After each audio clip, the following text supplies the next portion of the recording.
Hi guys, welcome to Tarot in the Dark. My name is Tori. Tonight we are going to be digging into our fourth of 5 in the grief series. We're going to be looking at how depression may be impacting you today. Okay, so let's just dig right in. I feel like there's like a shadow or something right here. It's interesting because it's the cards. That's interesting. Okay, anyhow. For pile number 1, I hope you guys are doing fantastic. Thanks for being here. Pile number 1. Okay, contentment. Ooh, I love this. I love this. I'm excited about this reading, guys. Let me zoom in a little bit. I don't think we need that much space. We're going to do 3 piles, okay?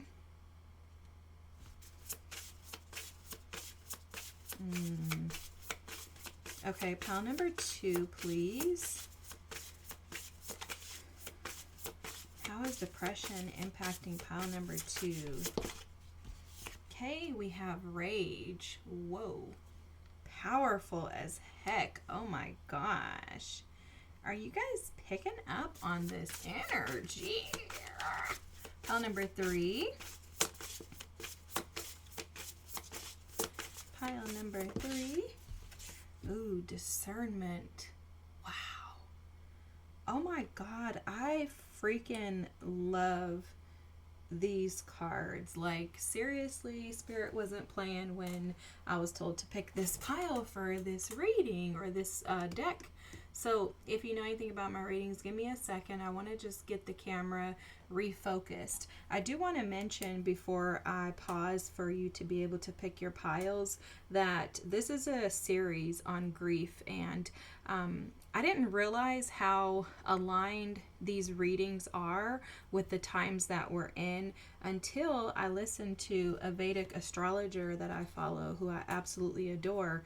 And she mentioned that right now, and I'm recording this is timeless, but just know that whatever time and whenever you see this reading, there's a message here for you based on where you're at in your specific life. So prior to this reading, I have recorded and posted 3 others in this series, okay? So Kubler-Ross's grief cycle consists of 5 different cycles, okay? And I call them phases because I believe that you can kind of weave in and out of the different stages, cycles, phases, okay? So denial, anger, and bargaining have already been posted. I would highly recommend, and I have been, that you watch whatever you feel called to, obviously, right? You should be able to utilize what you naturally have, which will, it's your higher self that'll lead you to exactly where you're supposed to be when you're supposed to be there. Please don't just go and listen to them just because, you know, it's been recommended or because they're posted. That's not a benefit to you. Allow Spirit and your team to guide you to what is most beneficial for your life in the now. Anyways, back to what I was mentioning. Astrologically, these readings are so aligned with the energy because people are so focused on Lionsgate, which I'm recording this on the 7th of August, the day before Lionsgate. The portal is already open, right? But people are so focused on Lionsgate that I think we may be missing the Vedic astrology to astrology, right? I guess is the best way to say it. So I personally believe that Vedic astrology is like extremely ridiculously accurate. Now I have had some Western astrology readings and stuff that have been accurate, but Vedic astrology, my readings are always like insanely accurate. And so I actually believe that that is like most effective. Anyways, so what I was saying was that, give me a second, guys. Sorry, I need to do something. Okay, so anyhow, an astrologer that I follow, she said that, you know, right now what's happening in Vedic astrology is that there's a transition and a shift between our old way of being and our destiny. So basically between, this is my interpretation, our karma and our dharma. And I was explaining to my man earlier that like basically there's a bridge that we're on, and we're all individually, collectively standing at this and on this bridge at this moment in our lives. And we're being asked to either step across the bridge to the other side or go backwards and stay. It's like you're halfway. Imagine yourself halfway across a bridge, right? This is the span of the bridge. You're in the middle. And right now you're being asked to make a decision as to whether or not you're going to continue to stay in the past or if you're going to allow yourself to transition over to the other side where you can receive your dharma. And obviously each and every one of us get to choose the path that we see fit for us, and there's no wrong choice, because no matter what, you're going to find yourself back on the path that you were intended to be on. Like, I don't feel like there's like a failing or a wrong direction. Like, if you're staying stuck in the past, you're staying there because you need to be there. Okay. Like, this is just how I feel. So, and it's just my opinion, and it's because if you're staying stuck in the past, Spirit and your team know that there's still more for you to gain there. And then what's going to happen is they're going to support and assist you while you're in the past in how to progress and move forward. At some point, you're going to more than likely get out of it, but you have a choice, and that's what this is about. The grief series is all about the choice to be able to examine and assess and see the areas where we can grow and stretch ourselves beyond limitations and allow ourselves to be pulled into a greater experience and purpose in our lives. And grief is something that impacts every single human being, in my opinion. I don't think there's a person alive that doesn't have to deal with grief at some level and some degree at some point in time in their lives. And so this depression is the second to last. So after this, I will do an acceptance reading, and that'll be the last of the grief series. And then we'll move into something else. But this is so in alignment with what we have going on. In addition, we have an eclipse at the end of the month. I don't have my calendar, but somewhere around, and again, this is a timeless reading, but there is an eclipse in Pisces the end of August. I think the 27th. Yeah, it's a full moon in Pisces and an eclipse. So this eclipse, Piscean, is the last of the zodiacs, right? It's the 12th sign. It's about closing things out, finality, being able to finally complete the things that have been deeply embedded within you emotionally, that have been affecting you and preventing you from being able to step into the new, which is Aries. And in my opinion, it's more so like the Pisces energy is allowing you to bring up the wounds around your self-image, which is Aries energy, so that you can step into your most authentic self. So this is just the way that I think about astrology. Could be wrong, but it's just my opinion. I'm not an astrologist. I don't even have a clue about most astrology stuff, but I do believe this. And anyways, this is a super long intro, but I wanted to give this information just so that you're aware that if you're watching these readings, then you too are aligned with the astrological energy that is floating around in the ethers. So let's get into you picking your piles. So for pile number 1, you have contentment. For pile number 2, you have rage. And for pile number 3, you have discernment. Absolutely stunning, stunning, stunning piles.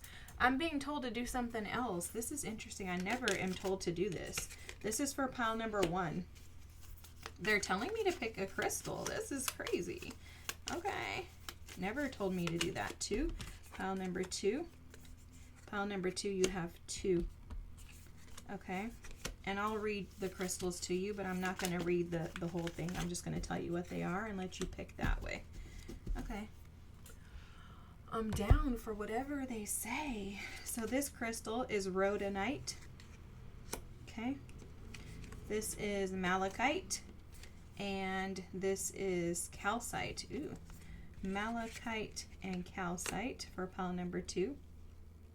Rhodonite for pile number 1. For pile number 3, this is labradorite. I'm like, I could tell, but I just want to make sure. Okay. So feel free to take a moment.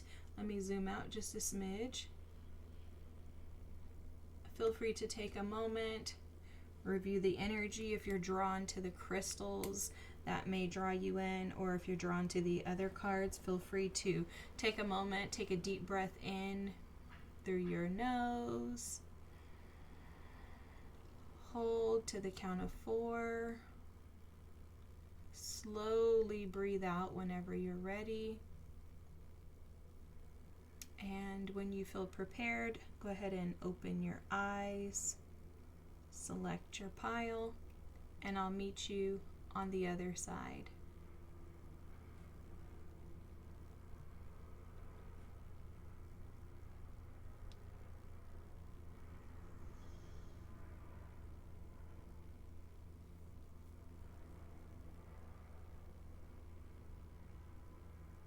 Hi, pile number 1. If you chose contentment, this is how depression may be impacting you today.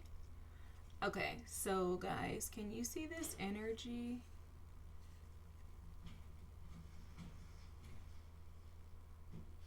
Can you see this?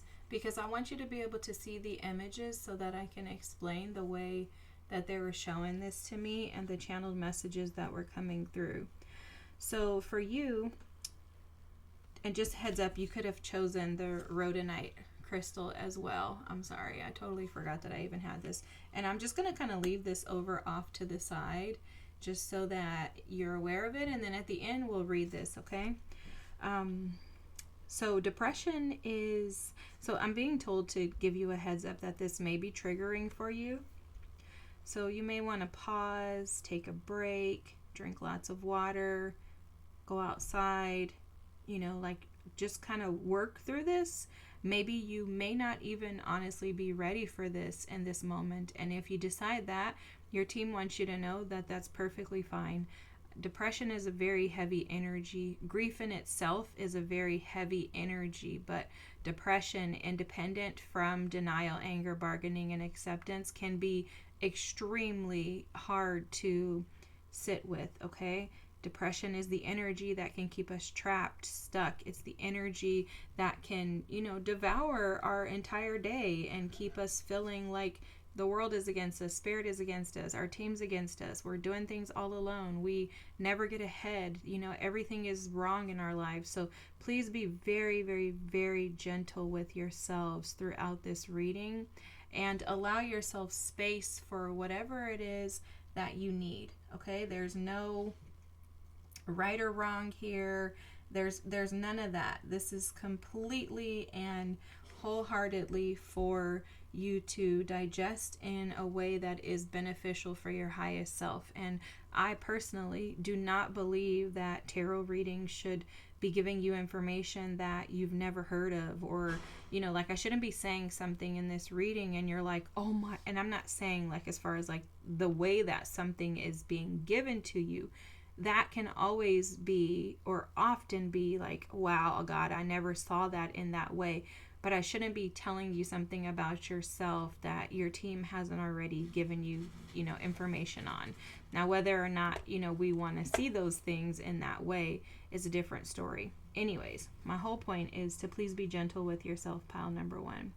So what they were showing me right away is that there's the energy of depression weighs so heavy on you that it doesn't afford your higher self, your light aspects or attributes to shine through in the way that they are supposed to. And it's because anytime you see yourself through the lens of the shadow versus allowing yourself and affording yourself the opportunity to be seen in a good light, okay? So this is about depression that is deeply rooted in some type of grief around self-image, maybe even a little bit of shame that you may carry. Now, this shame doesn't mean that you did something shameful. It means that there's a possibility that someone else did something and you took that on as you being the reason behind it happening. Now, this can even date back to childhood, you know, when our parents don't necessarily know how to make us feel seen or heard. We can tend to think, well, maybe there's something wrong with me. Like, how come I'm not desirable or lovable to the people that should love me? When our parents are absent, when our parents are addicts, when our parents are, busy working, and, whatever the reason is, you can pick up on shame from feeling like you missed out or didn't have something that, was imperative to your growth.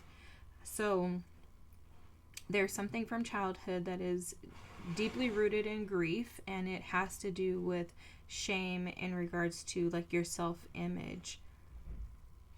It may not have to do with shame, but that's just a possibility. It does have something to do with your self-image. And this is not like, oh, you look a certain way. You could be absolutely stunning, but the way that you see yourself is not the way that the world sees you. And there's a disconnect between the way that you are actually, like the way that spirit, the way that your team sees you, and I'm also hearing the way that others even see you, like they see you in such a beautiful light, but you see yourself in a very dark, shadowy aspect. Or like you see the shadow aspects. Again, it's like you highlight your more darker shadow energies than you do the beautiful things about yourself. It also has something to do with the depression kind of settling in and kind of making and taking its home in you. They're telling me it's taken up residence, and this has to do with over reflecting. Like maybe you are a doer where you're constantly doing, but you don't allow space to just be. Maybe you are constantly thinking like, oh my God, I have to fix something. I have to do something. If I'm not doing something or fixing something, then there's something wrong with me.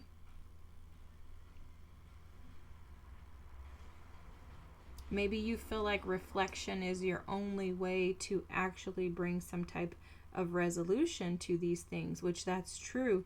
However, they're highlighting the fact that there has to be balance in all things, and how there has to be a level of compassion, because they're showing me this like rhodonite, and they're just highlighting like that it's the energy of love, just based on the pink. I don't know what the actual card says. We'll read it, but they're highlighting the fact that there's something to do with love and being able to nurture and be tender and kind to yourself.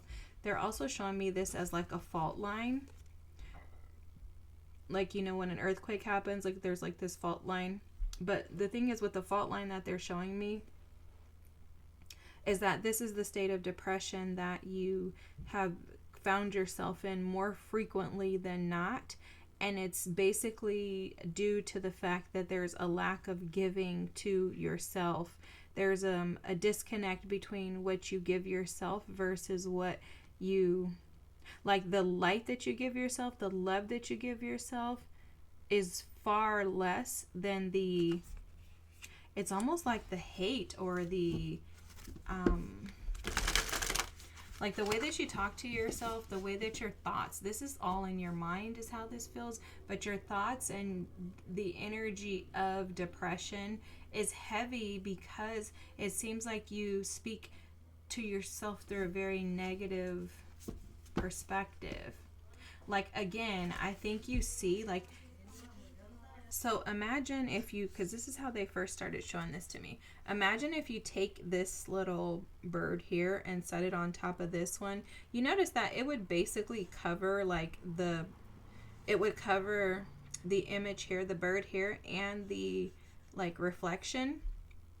And that's what they're saying is that like your shadow is so strong.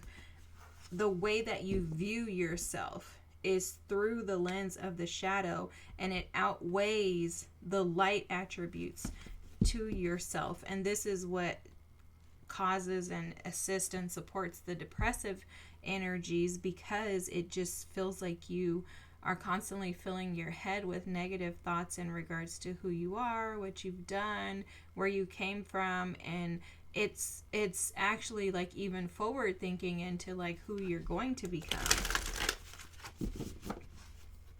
And I do think that you reflect in a very, like your reflection is very authentic. It's very transparent. It's very much like, I want to be self-aware. I want to know what I'm doing wrong, and I want to be able to correct it. But it's the way that you're going about correcting it that is the challenge for you. This is the concern for your team too. And your team is so like, they're so loving and kind and gentle.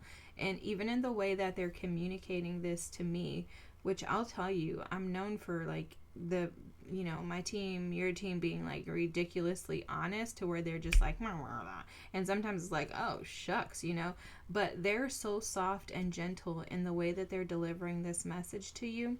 And I think it's because you are so hard on yourself that you really need like TLC. And I think they're wanting to almost show you, because they're showing me like Jesus. So it's like they want to show you. Jesus was the image of God to show us how we could function and live like on the earth, right?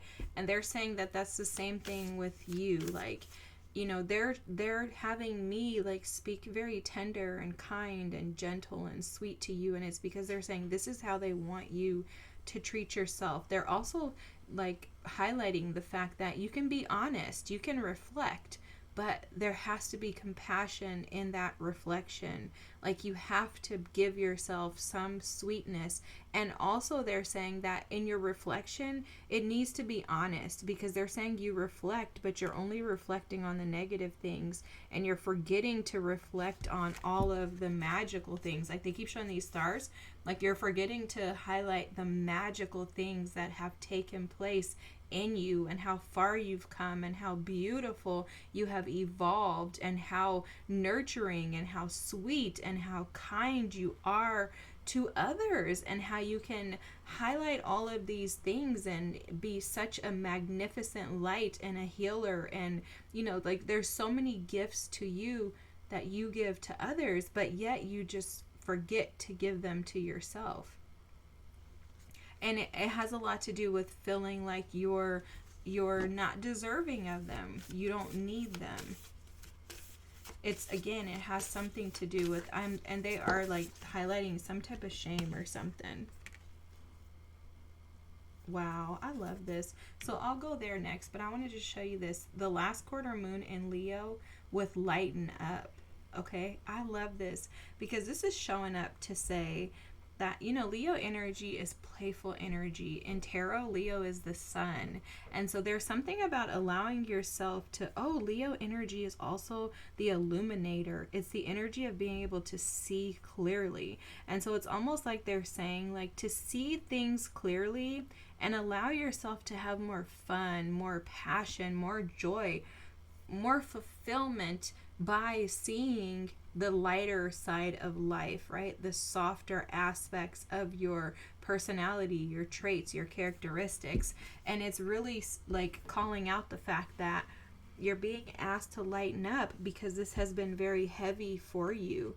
And this is awesome that this came out because I'm picking up a ton of like mental energy. The last quarter moon in Gemini with clear your mind. This is speaking to the fact that you are so like caught up in your thoughts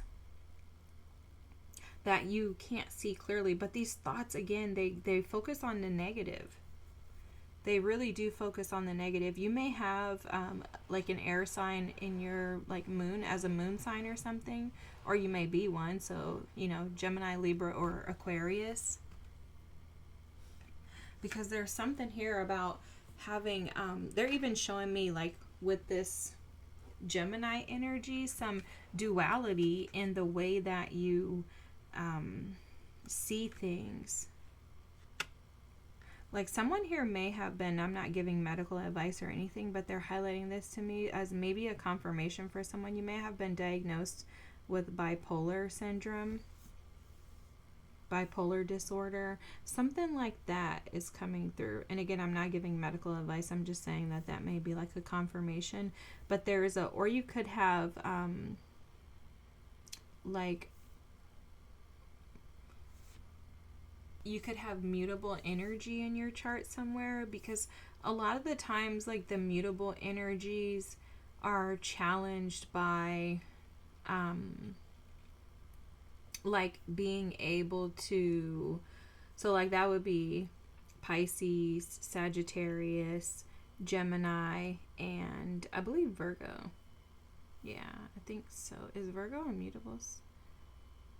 I think so. I don't know why I'm forgetting. It is kind of late when I'm recording this, though. I'm not going to lie, guys. But something about the mutable signs that is coming through is like, you know, with mutable signs, just something that I've noticed is, and I'm one, is that sometimes there can be this like excessive duality in our personalities. And I think it's because we try to be so flexible that sometimes we are the opposite and inflexible. Especially when we're not operating from our higher selves, we could easily fall into the energy of having a very cluttered and overwhelmed mind. And it's because the thought process is that you're thinking about everything and everyone else and avoiding sitting with yourself, because most mutable signs make everyone else the most significant. It's like, oh, everybody else is the most significant. I hope I got the other signs right, because now I'm wondering if I even got the other mutable signs right. But anyways, you get the point. So for you, clearing your mind is going to be super beneficial, because it's going to allow you to be able to see the amazing things about yourself. And, you know, oftentimes what happens, and I've had to work through a lot of this stuff too, guys, so I get where you're coming from. It's not intentional. I mean, nobody wants to be depressed. Like, let's just be honest here, right? Nobody wants to be depressed. Nobody wants to even have like bouts of depression, but it's just a part of what happens. And it's a matter of coming up with a plan to cope with it when it does appear, right? Like, imagine you're playing like Hungry Hungry Hippo. They're showing me that. It's this game from back in the days where basically like the hippo pops up and you have to hit it. And every time you hit it, you knock it down, but it's going to come back up. And so it's the same thing with depression. Like, depression may not necessarily go away. And your team is wanting you to understand that this may not just disappear and never be a thing that you ever have to, work through. What they're wanting you to gain insight in is in regards to the fact that you are powerful enough to be able to find, and now they're bringing out this here, contentment in your shadow self. So I'm going to pull this card. And the way to do that is to clear your mind so that you can actually see things for what they are. Because there's something about your shadow that's not what you think. And what they're showing me is like you think your shadow is way worse than what it actually is. And I think you're even the type of person that would exaggerate your shadow and minimize someone else's. And so it's like a question of why are you not deserving and worthy of the same things that you give others? And now they're showing me this tending card, and then the love card is here at the bottom. And I'm going to be honest with you, this feels like some like self-neglect. But again, it feels like it's self-neglect due to shame. So I'm not giving anyone any excuses, but I will say that oftentimes we tend to judge ourselves so harshly without taking into consideration what may have led to that. And what I've learned is when you can lean into what led to that, then you can find grace to be able to give yourself a reason to respond that way, and then you can flip it on its head and say, but I don't have to, and I'm choosing not to, right? So it's like allowing yourself the space to see like, wow, you know what, this happened to me. I actually could see how I could respond that way. And then once you do that, okay, but I'm choosing not to respond that way. And here are the things that I'm putting in place to assist and support me whenever I want to respond and act in a certain way that I know is against my higher self. So for you, it could be something like sitting with the energy, going away somewhere, like finding water, finding a lake, a river, a bathtub, a shower. I mean, whatever you could find, and just being able to clear your mind. I mean, going to the mountains, going in the backyard and sitting in the grass, whatever, the park, whatever access you have to nature would be super supportive for you in clearing your mind. For some of you too, this is also coming up as clearing your mind could be something as simple, but not simple, right? As sitting with your team, spirit, ancestors, your angelic guides. Like, what is it that you guys want me to gain in this moment? How can I tend to myself? Right? Like, this tending card is about nurturing and supporting and assisting the parts of you that have been neglected. What they're telling me, and I don't know exactly what the guidebook says because I haven't read this in a long time, but they're telling me that when you plant seeds in a garden, like, what happens if you just leave them and you never water them? Well, they're never going to grow. You probably know that. And they're saying it's the same thing with you. If you just blast the sun on your seeds that you planted in your garden, they're just going to wither away. And if you water like once a week, they're gonna just, the sprouts that come out, the seedlings that come out are gonna burn because the sun is gonna be so aggressive. And so they're saying it's the same thing with your shadow self. If your shadow self is just allowed to just be expansive and stretched and loud and overshadow the light attributes of yourself, then those are seedlings that are going to just burn, right? So the little seeds of light that you attempt to give yourself every now and then by saying, oh, I'm actually doing an okay job. You know what? That wasn't so bad. I actually survived. Wow. Okay, I did okay.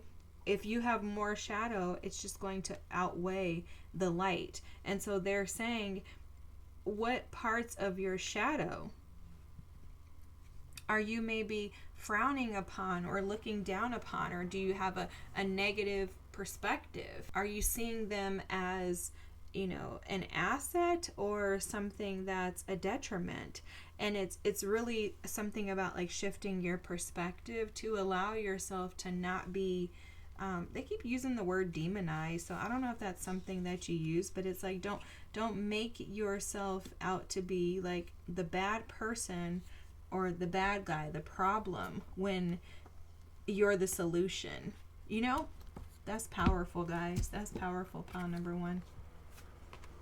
Because they really are highlighting like how powerful you are and how you have the ability to like flip this around, but it's a matter of clearing your mind so that you can see the spaces.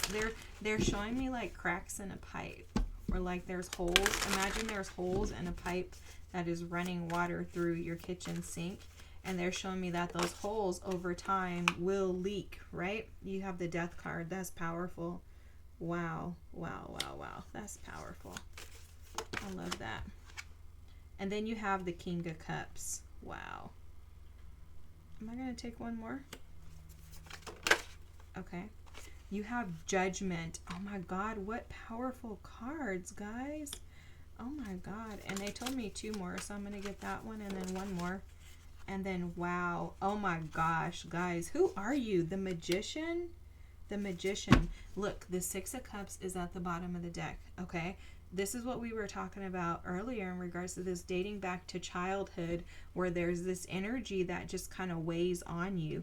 You know what I think, just based on what I'm seeing here, is that it looks like this energy stems from a lack of emotional awareness. So it's almost like you're probably not emotionally aware of how your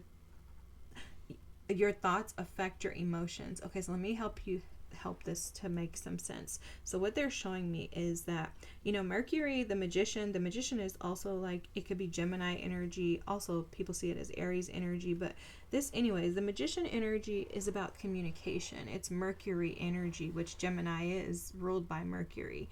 And so it's like this energy is speaking to the fact that there is an offering to transform the way that you communicate with yourself in an attempt to bring awareness to your emotions of the power that they have. Okay. I hope that makes sense. So it's basically like the Judgment card is kind of calling you out here. And I personally love the Judgment card because it's about, you know how you pray for stuff, but you don't necessarily know how to pray? You're just like, please, Spirit, like, just help me. I need help. I need help. Well, Judgment is like, you've been asking and here you go. You know, you like to hear it? Here we go. That's what I think about Judgment. But it's like, that's the energy of kind of calling you out. Like, here's your opportunity, pile number one. Do you want to stay depressed, or do you want to take your power back? Showing up as the King of Cups is showing that you have the ability to be emotionally aware beyond most people's comprehension. Because the King of Cups for me is, obviously it's any water sign, but in particular, I think it's a scorpionic energy. And Scorpios to me are like the most mature emotionally, in my opinion. And I'm a Pisces, and I am engaged to a Cancer, so I feel like Scorpios are most in tune with their emotions and how to be mature in handling them. I have a bunch of other opinions about like Cancers and Pisces and stuff too. No shade to anybody, but I feel like Scorpios are the most emotionally mature with their emotions. And that's what this card is reading, is that if you would transform the way that you communicate with yourself, stop trying to protect the parts of you that have been wounded with the Six of Cups, right? Like, don't try to cover up or act as if these things didn't happen. Don't even attempt to shy over them or flush. They're telling me this interesting thing, flush them down the drain. Because they're showing this as like, they were showing me like a drain in the middle, like a hole. And it's like you want to just scoop all the emotions of your past, your childhood experiences, and put them down the drain. And you know, this is interesting too. The Judgment card is also at a gravesite, which is also like the energy of the Death card, where there has to be the death is a metaphoric death of the way that you have been communicating with yourself and thinking. Okay, so Mercury is not only specifically communication, like communication is verbal, nonverbal, etc., right? But it's also your thoughts. And they're asking something very specific to you right now, is, can you be content with your thoughts? Can you find contentment in your thoughts? And they're saying, what they're asking is, can you find a balanced level ground and level grounding with the way that you think? Or must it be one extreme to the next? Because they're showing me a teeter-totter. And again, going back to this mutable energy, can you find contentment? Oh my goodness. I don't know if you guys saw that, but these cards are just falling away. Look at this. Boundless possibilities. Walk away. Wow. I'm going to pick the other ones up off the ground.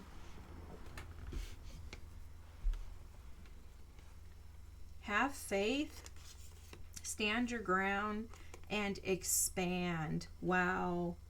These are all your cards. I'm going to keep them all. Look at this. It says see it through. Wow. You know what? This is so powerful. I don't even really usually read these cards, but I want to read this one to you. And then I'm going to read that rhodonite, I think was your crystal. See it through.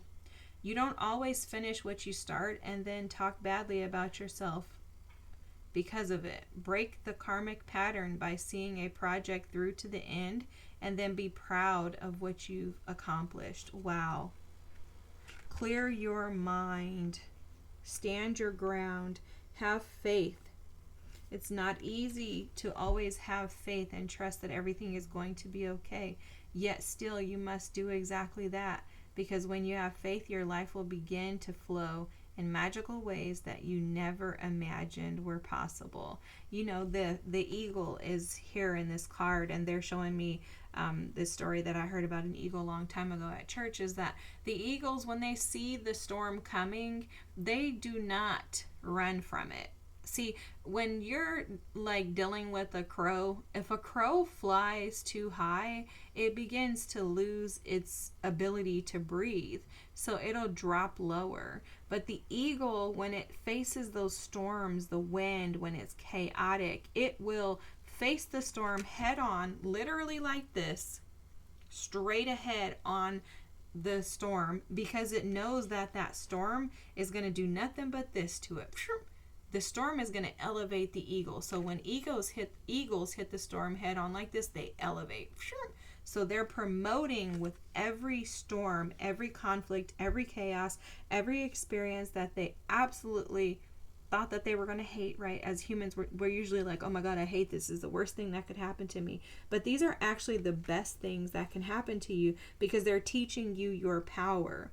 Right? They're expanding you. I love this. I didn't even realize it was here. This expand, although I said it, I didn't realize it, but expand to the boundless possibilities. You're standing at the edge of limitless potential, pile number one. Don't limit your dreams based on past experiences. Embrace the boundless possibilities that await you. And this is going to come when you embrace the opportunity. Step into your power with this magician energy and allow yourself to expand into this transformative powerhouse that you are, by clearing your mind, being kind to yourself, and assessing those parts of you that still need some nurturing, some compassion, some love. Wow. Oh my gosh. This is yin and yang. The balance. That's why they keep saying balance, yin and yang. Oh my gosh. Rhodonite, Taurus, and Mars. Oh my God, I love this too, because before I even read this, guys, Taurus energy is like the Five of Pentacles when it's in its shadow self. And that kind of is the energy of your reading, is keeping yourself stuck, because in the traditional tarot, the Rider-Waite, you know, the Five of Pentacles shows individuals sitting outside of a church door waiting for help. But all they have to do is go inside, because the door is open and there's help inside, but they're so stuck in this victim mindset and this lack mentality that they don't believe that there's anything else possible. And your team is telling you that there are boundless possibilities. This is happening for you in order for you to be expanded and stretched so that you can step into your power by seeing it through. Because when you see something through to the end and you actually see that you were able to conquer it, that's another thing to celebrate about yourself. That's another area of yourself that deserves to be, you know, collaborate. I don't know why I'm using the word collaborate, but that's what they're saying. Collaborative. It's a version of you that, expanding. That's what they're saying. They're saying that it's the part of you that needs to be expanded, but they're showing it as like Russian dolls. That's why they're like collaborating in order to open you to bigger and better opportunities. Anyways, the way that they show me stuff, sometimes I growl. Okay, so Rhodonite, compassion, yin and yang, and fertility. Rhodonite is a stone. I hope you guys can see this. Let me see if I can fix the... Oh no, I keep pushing this button on the camera. Clearly, I don't know what I'm doing. Sorry, y'all. Okay, I think you guys can see. Oh man, help me.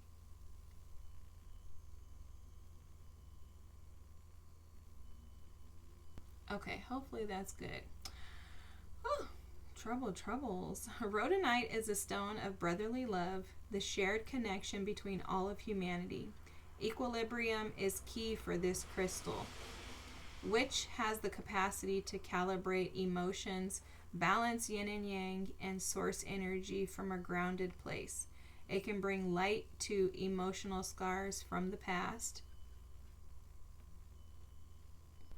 transforming them to foster a stable, everyday life. Rhodonite helps remove blame from the situation, whether it's pointed at you or someone else. Accept the situation for what it is and learn to forgive yourself with love and compassion in the process. Wow, this is taking action towards shifting your life. You know, Taurus energy is also the energy of the tangible, the things that we can actually touch and feel and, you know, experience in our day-to-day lives. You know, the bed that you sleep in. It can be, you know, the money that you bring in. It's typically speaking to material things, but it's, for me, I think about Taurus, I think about all earth energy really in regards to like tangible. What can you actually touch and feel, and how does it actually affect you on a day-to-day life experience? And so this is speaking to the fact that you taking action towards recreating, reestablishing the life that you live by standing your ground, walking away from past experiences, having faith in the now, and then stepping into the new. It's like jumping off. They're showing me like the full energy with this boundless possibilities. Like just being willing to step off and jump into the boat, right? Get in the Six of Swords boat so that you can experience the life that Spirit created for you to have. And also understanding that this is coming from tending to yourself, your mind in particular. I think your thoughts eat at you, and I think this is where depression is impacting you most today, is that it's just through these depressive thoughts, these ideas that are negative in nature and that make you feel powerless, when in reality all of your cards have shown how ridiculously powerful you are, how capable you are. And it's going to be a matter of shifting into, with this Taurus energy, that how deserving you are. And you're going to have to find that deservingness, and I'm making up a word, within you. As hard as it may seem, you have to keep pushing. You should. You don't have to, but you have to keep pushing until you finally arrive at the state that you really, really, really hope to be at. And this is through contentment. Being content and present in the now. Allowing things to come, to go, releasing with ease, and accepting with grace. Pile number 1, what an amazing reading. This is beautiful. I hope that it resonated with you. I hope that you feel inspired and encouraged. If so, feel free to drop a comment. If you haven't already, please feel free to subscribe and like the video. I appreciate you being here. Oh God, I hope you know how loved you are and how beautiful life can be when you decide that you deserve it. Have a great night, pile number 1. Thanks for being here. I'll see you next time. Bye. Hi, pile number 2. If you chose rage, or let's see what's here, calcite or malachite as a crystal, these are your messages, and this is how depression is affecting you today. So I was picking up on some channeled messages. They were showing me, they kept saying like depression is causing you to continuously like shoot yourself in the foot. I don't know exactly what this means yet, but we're going to get into it, okay? I do recommend just sticking with the message until the end of the reading to see what comes out. There is an intention that advice is going to be provided for you. I gave a disclaimer with pile number 1, so I'll give it to you as well. You know, depression can be very fierce and aggressive. Depression has an ability to shift our energy and to lead us into like a very deep, dark place. And so I just want to caution you that if you feel like you can't handle any more than what you're already carrying, please don't watch this reading. There are other readings on my channel, on other tarot readers' channels that you can watch that may be more beneficial to you in those moments and in those spaces. I also would suggest just taking a moment to sit with yourself, maybe finding something that you enjoy throughout the day and allowing yourself to experience more of that. that is one of the best ways to get out of depressive energy, is to shift it into something creative, something magical, something whimsical, something childlike in nature. Okay, so I'm sure that that's a part of your message too, because I don't know why they had me give you all of that. It wasn't what I was even thinking to say, but anyways, so clearly your ancestors, spirit, and guides have a message for you. Okay, pile number 2. This rage has affected you due to some type of heartbreak. There's something around your heart. My heart chakra is kind of like pulsating right now, and I'm feeling very intense, like cramping in my solar plexus chakra. And your solar plexus chakra can be a very like angry when it's in its shadow and unhealed. Or, you know what I want to tell you is it's more so like an unattending energy is how I'm feeling with your solar plexus chakra. It feels like your solar plexus chakra has been unattended, okay? Kind of just left to figure things out, or maybe this is about you giving your will, your personal power, your strength, your ability to make things happen over to someone else. My nose is itching like crazy. And what happens is when we give our power over to someone else, typically this happens in relationships with people that we think we're supposed to be able to trust. And what we do is we tend to say, oh, you know what, I can trust them, so I can lighten my load and not worry so much about doing and making things happen for myself, because I can trust that they're going to do it for me. And what happens is in those situations is we're often let down and disappointed. Now, your solar plexus chakra, when it's unbalanced or unattended to, which is the word that they keep using with you, it can cause anger. It is the chakra that will bring out this rage energy, right? Now, the one thing that they're showing me is the Medusa card in one of my other decks. And Medusa, she had rage and anger. She was vengeful due to things that had been done against her. It's almost like she was kind of shunned.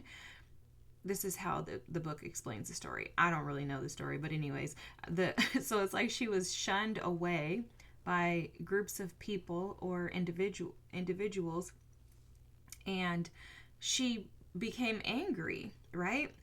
Could have been due to her uniqueness, could have been due to something bigger and far more grand than her, okay? And that feels like the same energy here. What she did was she took that anger, that rage, that vengeance, and she turned it into a righteous anger, right? So what happens is oftentimes, and they're showing me with you, is when we get so angry and so ticked off, we tend to allow that anger to bleed into other areas of our life rather than isolating it. So what they're showing me is, you see this fire here at the bottom of this bird. If this bird could contain the fire to just one specific situation, so if you could bring the fire into just the situation that happened to you, or the root, which I am picking up on a father wound here, okay? But if you could figure out the root of your anger, your frustrations, your overwhelm, then you can isolate that anger to that specific situation, and then you can contain it. They're showing me, like in the hospital, we're taught if there's a fire in an exam room or in a room, you go in the room, you close the door, and you put a label on it. So you would get a sticky like this, and you would put the sticky on the door, and that would let everyone know that you've assessed it, there's no patients in the room, and that it's safe for you to proceed past the door, okay? For you, they're saying that this is going to be a part of your advice, is to learn to contain your anger and not allow it to bleed, because when it's bleeding, for you in particular, pile number 2, it leads to depression. And it leads to depression because you feel a loss of control over everything, rather than it being just the loss of control in this one specific zone, this one specific area. That's very powerful. And honestly, I've never even thought about that before. That's phenomenal. So your depression can, and I'm sure has led to a loss of you feeling like you have the will to be able to endure and push through difficult things. So the first thing that your team wants to know and wants you to know, is that you can do hard things. And they're wanting you to remind yourself of like the affirmation that would be for the solar plexus chakra, which is, I am powerful. Okay, so a part of this, and I don't know what these cards say because we'll have to read them. We'll read them at the end, but a part of what they're showing me right away with this calcite is that there's something about gaining clarity in regards to what's the foundation of this wound for you, and then gaining clarity in regards to the challenges that you've already overcome. You know, they're showing me like steps. So there's like child like blocks that kids stack and learn to play with when they're in like preschool and kindergarten. So they're showing me those, and they're showing how with every block, and in school when you learn, right, there's like steps. So every grade, every level that you're in school builds on more and more and more and more knowledge, so that by the time you get to college, you're like, oh, I learned this back in, 6th grade. I learned this in 12th grade. I learned this in 9th grade. You kind of have an idea of, oh, I learned this in high school, junior high school, or elementary school. And I think it's like grade school in other countries, but correct me if I'm wrong. So what they're showing is that you have been building blocks, building power, but because you don't clearly see it, what it does is it overtakes you. And so what happens is you tend to see the areas in life that are not working, the things that didn't work out the way that you desired. And what happens there is that creates instability within you because you feel like you're losing control. You feel a lack of control and you feel a lack of stability within yourself, but it's because you're looking at this through the lens of being powerless rather than being powerful. And your team is indicating the fact that you are extremely, extremely powerful. They're also, how do you want me to?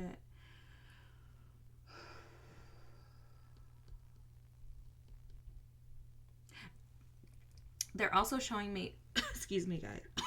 Excuse me. They're also showing me the root chakra.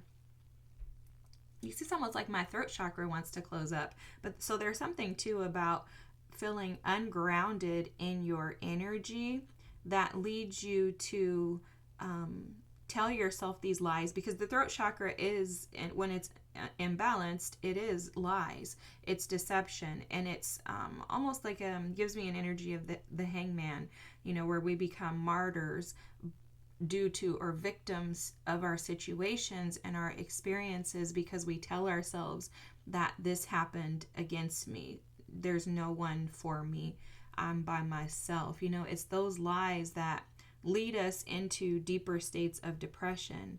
And so this has something to do with you finding and grounding yourself in your own stability, and that being your powerhouse and like the force to push you out of the depressive states. Now, as I explained with pile number 1, it's been shown to me, and I absolutely agree with this, that depression is not something that necessarily just goes away and vanishes forever. What happens is you figure out how to cope with the energy when it appears by encouraging and motivating and inspiring yourself, by stepping into your power in those moments. And it is going to call for a greater push and a greater force. And so I think that's why your team mentioned earlier that you have a tendency to shoot yourself in the foot. And they're using that metaphorically to say, it's as if you don't realize that you're only wounding yourself. Imagine if somebody actually shot themselves in the foot. They're like, oh my God, I just hurt myself. But they're emphasizing the fact that this is a pretty consistent thing for you, that you do this. So it's almost like there's a loss of control of you, like as a whole, due to you feeling powerless. And this is the root, one of the roots of your, this is how they're showing me this. The root of your wounding is connected to some sort of inner child wound. Again, they only showed me the father wound earlier, so it could be that. But that's like the foundation of this rage, this anger, this depression. But the other areas are like roots that are like attached to like the foundation of this root.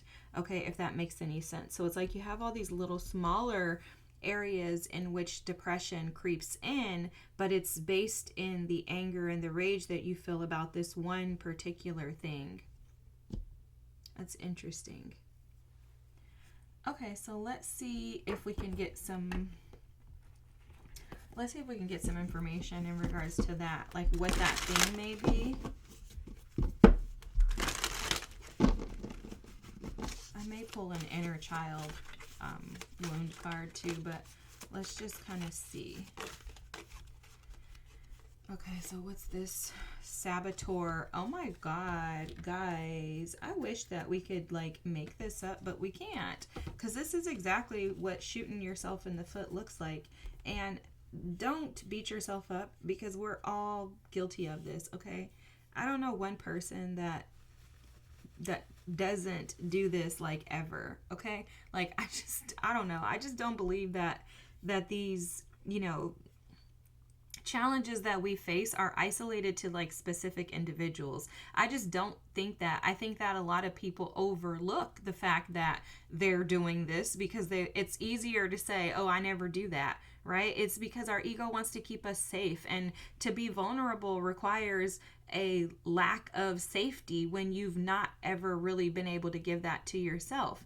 And so a part of, to me, like, healing and finding yourself, you're returning home, regaining your power and your strength, is acknowledging that I'm just as human as everyone else and I make mistakes. One thing about the solar plexus, I want to just call this out because they're showing me this, is that the solar plexus represents wholeness. Okay, and it represents being able to see yourself as complete. It's also the chakra of action, Mars. It's so it's like the movement of, so like I move, I take action towards wholeness every single day, and that is because I am powerful, meaning I have the ability to make stuff happen, right? I'm not waiting for something to come in and shift anything for me because I can do it myself. I am powerful. I am limitless. It's that type of energy, and I don't know why they stopped to have me like say that, but another thing coming through too is the sun, which is, the solar plexus is, the planet of the sun, which also you could see that as Mars energy, but it's really it's movement. Think about how much power is in the sun, because if you're feeling a lack of anything and you go out in the sun will revitalize you. It provides energy and it's a boost of energy. So anyways, the sun may be beneficial to you. Okay, let's look at your saboteur card. The light attributes are highlights your fear of self-empowerment and the changes it would bring to your life. And then, wow, the shadow attributes are induces self-destructive behavior or the desire to undermine others. Oh my gosh, self-destructive behavior is shooting yourself in the foot.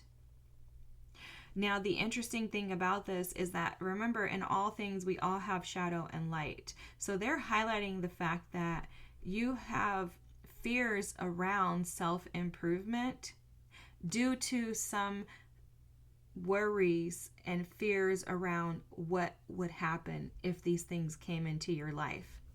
And I will tell you, this is deeply rooted in a father wound. And I know because I've had this same wound myself that I have to work through.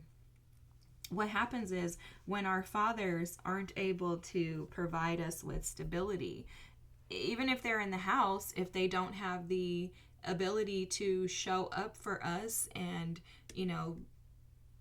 appear and show us how to find safety within ourselves, we tend to feel like we're lost and we're like waiting for someone to come in and to provide that to us, especially for women. Okay, for feminine energies, this is very, very, very prominent. And it's because your safety should be provided in your father. So when your father is absent, you don't have a man to show up and show you what safety looks like. You tend to seek that in other people, oftentimes other men or women, whatever you date. But you tend to seek that in romantic relationships because you feel incapable and incomplete without someone to give you what your father never did. And so what happens is you spend your whole life searching for someone to be able to come in and, rescue you without realizing that, okay? It's something that we don't realize until we take several steps back, and then you're like, oh my God, I didn't even know that was happening to me, right? But when you take a step back, you realize like, oh my gosh, I have been waiting for someone else to do this. And I think the reason why we do it more frequently than masculine energies or, people born as a male is that we are kind of taught that we are incapable of doing all of the things that a man can do. That's a part of it, in my opinion. The other part of it is that we are afraid of functioning as independents because the reality of it is that all of us were created to be interdependent upon one another. There's nothing that we can do by ourselves that's far greater or more powerful and significant necessarily than when we combine with others. And I'm not talking about romantic relationships only. This is about uniting as a people. Like there's so much more that we can accomplish together than we can separately and apart from one another. And I really do believe that. But as women, we tend to think that, oh, someone else has to come in and do this because I'm lacking something. And I don't care how independent, like solid you think you are, more than likely this wound has impacted you. Because I know even for myself, I tried very hard to be independent, to do everything different than what people expected me to do and be. And, I still had this. I was successful in my career, successful in life. I thought I had a successful family, but that's a different story. But either way, you can still be wounded in these areas. I didn't realize until I actually sat with myself that, wait a second, my father was actually never able to provide this to me, so I've spent my life seeking for someone else to do it. And that's why when the person who I expected to love me and to treat me with respect and honor, when he didn't, I was so disappointed because I was trying to feed that lack that I never received from my father. And so that's what's showing up for you. And I'm not using myself to like say, oh, you have to have this. No, you don't. Obviously, this should be confirmation for you. You should already know that these things are here. If anything, your guides are, using me to highlight these things because you may have wanted to be in denial about them, which I'll be honest with you, that's what we all do. Who the heck wants to like deal with this stuff? I think that's something that is very misperceived within the healing community and the spiritual community, is that this is not fun. Okay? There are parts of this that are phenomenally fun, right? Like, oh my God, I just love this. But that's typically once you get over the very aggressive stuff that feels like it almost wants to like take you out. You're like, oh my gosh, why was I created for this? This is terrible, right? But it's the benefits and the harvest that comes with doing this work that creates the fun. It's not when you're in the middle, when you're stuck in this, depressive energy where you feel like you barely even want to get out of the bed every day. I don't think that that's easy energy to deal with. I don't think it's easy energy to deal with. I also don't think that it's something that should be, minimized or even sugar-coated and said, oh, well, you can just, no, you can't. I don't know who can. I can't. I think we have to stop making these things So you could just easily just overcome that. It's kind of like it's that get over it type energy that I pick up on with when people think that people are supposed to just figure this out and just get over it. No, it's little tiny bits that add up. What your team is showing me right now is, imagine you're out in the forest and they're dropping little rocks, little stones along the path. And when you get to the finish line, they've told you, hey, when you get to the finish line, you're going to have a whole cake here. Okay, so imagine you're just picking up these little crumbs along the pathway. When you get to the end, you'll have an entire cake. But the process of picking up all those little pieces and waiting for the actual cake is very challenging. And so I think that they're having me speak to that, due to the fact that you may feel so overwhelmed by so much depressive energy that you feel incapable, and that could push you into this rage energy where you're like, just why the heck is my life like this?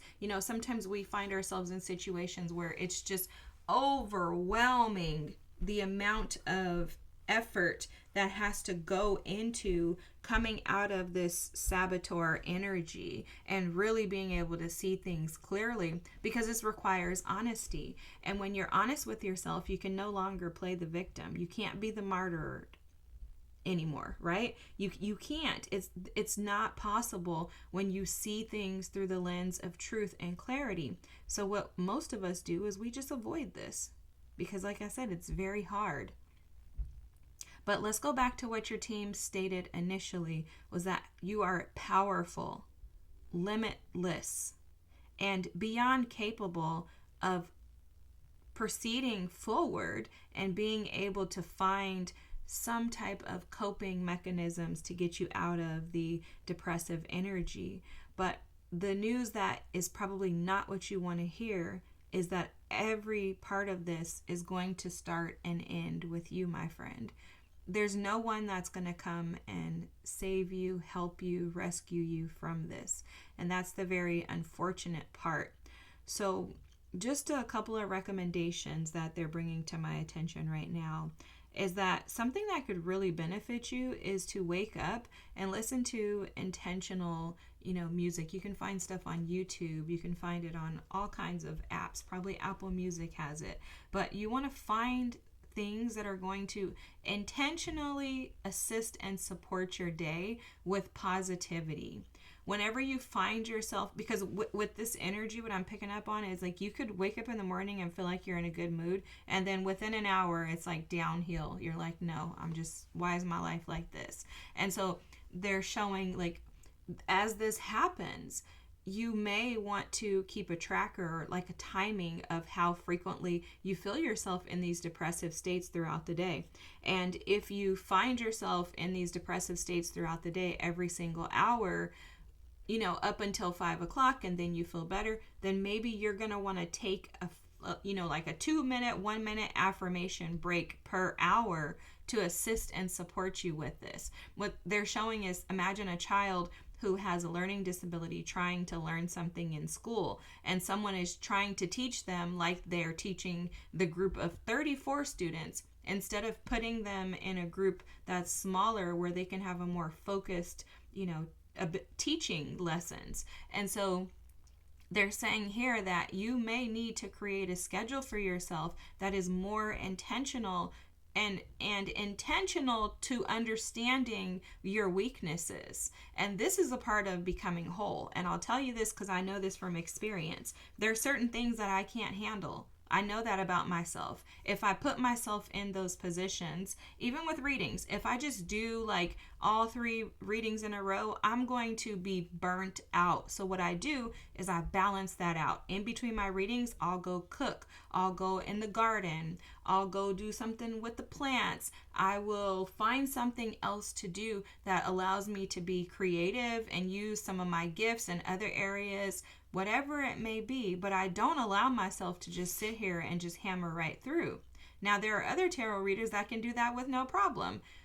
Is this a weakness of mine? Yes, it's a weakness. Is it a negative weakness? No, absolutely. And this has something to do with you as far as shifting your perspective, seeing the truth in this situation, and in recognizing your power in it. See, my power is that I know that if I sit here and pummel through, I'm going to suffer at the end of this. And I want to reduce my suffering. Why? Because I want to remain whole and I want to be balanced.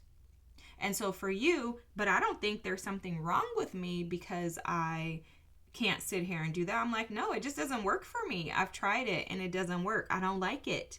And I have the right to not like it. And guess what, pile number 2? You have the right to not want to be angry. You have the right to step into your power. You have the right to coming out of this energy. Look at your bottom deck energy. And this is why I brought this up earlier. The martyr, the shadow is addiction to self-pity, and the light is learning the transcendent nature of service to oneself or a cause. And this is speaking to exactly what I was saying. Recognizing that you are deserving of coming out of and alchemizing the energy that you feel throughout the day. You don't have to stay trapped in it. But if you do, you're making a choice to stay there. And the amazing thing about life is that the choices that we make can also be altered and changed into something different. But it all starts and ends with you, pile number 2. Let's keep going. What a powerful reading. I love this. You know, they're also showing me too that something that you're not paying attention to is the fact that you have been in this fire in life, right? Placed in difficult situations, experiences, etc. And you did not get burnt. Like they're showing me the Shadrach, Meshach, and Abednego story in the Bible where they were put in this fiery furnace, expected to be burnt up. And guess what? They came out of there and there was no smoke. They didn't look like they have been burnt. They didn't look like what they went through. And it's the same thing with you. You don't look like what you've gone through. For a lot of you guys, this is a romantic relationship heartbreak that is causing this energy for you. The 2 of Cups is in the reverse at the bottom of the deck. I don't even read reversals. But this, I love this because this is so confirmation for this. You have the Magician, which you probably saw. Then you have the Page of Cups and you have the Hermit. I love this. This is speaking to the fact that going within and allowing yourself to see things truthfully with the Hermit here, you're going to recognize how powerful you are. What I love about the Hermit is that the Hermit goes on a quest, constantly seeking something, seeking the light, seeking something without realizing that he holds the power to it. So when the Hermit is in his light attributes, he recognizes that, hey, I've been searching for something outside of me. I'm going on this quest to find something. And it's within me. It's been there the whole time. The challenge is the Hermit, when he's in his shadow, he continues searching instead of going within and tapping into his natural gifts. Pile number 2, you have a natural gift to be able to recognize and see effectively and clearly the things that you have overcome, where your power is, right? Your power is in the things that you've overcome, that you've struggled through but made it out on the other side. Okay, if you know the saying, if it didn't kill you, it makes you stronger. That's your power. Whatever these challenges are, the heartbreak, whatever these things are that you've gone through, those things were meant for you to be able to recognize how strong you were, not to keep you down. And something that I've learned is that whenever we're not operating in this Magician energy, where we actually take, because this is also Mars energy, Aries energy, push forward movement, right? It's also Mercury energy, communication, that throat chakra we were talking about earlier. You know, like, what lies are you telling yourself about your abilities? And are you allowing yourself with the Page of Cups to even believe that you can do something right? Because the Page of Cups is, you know, Piscean energy, Cancer, Scorpio energy. It can fall victim to its situations in fear of thinking that its dreams can't possibly come true. But it's the starting point of your dreams. It's the allowance of your emotions to be able to be seen and recognized. And a part of this for you is going to be finding your way through grief by allowing yourself to feel, forgiving others and yourself, and embracing the power within.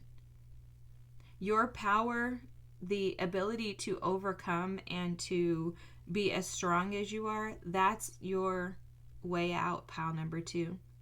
Your way out of this is to see clearly who you are and to recognize that you are limitless and there's nothing impossible for you to conquer. But you must become whole within. Again, the hermit, wisdom, recognizing you are the light that you're searching for. And that's going to soften your heart. That's why the Page of Cups is here. It's going to soften your heart and it's going to allow you to begin to open up to new possibilities.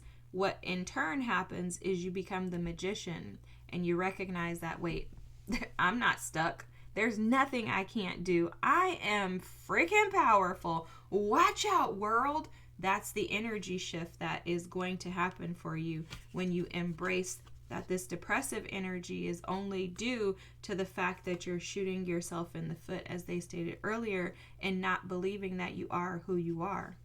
So let's read your cards and we're going to close your reading out. So you have calcite here. Amplify, cleanse, and open. Wow, this is Cancer and Venus. This is all about loving and nurturing on yourself, okay? Cancer energy is, to me, one of the number one signs of self-care. They are going to take care of themselves first. And it's not selfish. It's not self-seeking. It's not self-absorbed. It's none of that. It is righteous, right? I have been avoided, neglected, overlooked with this rage energy by others. And it is only because I have allowed it and not done my part by putting myself at the center of my life. So let's read the calcite card. Now I'm going to stop talking. Double trouble. Calcite has a unique optical quality. When you are looking through the stone, it appears doubled. Calcite can amplify energy for higher awareness and healing, pairing well with other crystals and taking on their attributes to increase their metaphysical abilities. A powerful dissolver. Wow. Calcite transforms negative energy for release and renewal. It also aligns the chakras, cleansing the aura of toxicity and renewing energy flow. Calcite reminds you that there is always a new beginning. You just have to decide when to start. Guys, if this isn't so aligned with your reading, oh my gosh, I love this. I love this. Then you have the malachite card. Okay, this malachite is super powerful and they're a little expensive if you go in the store to buy them. But anyways, cleanse trauma, intensity, and transformation.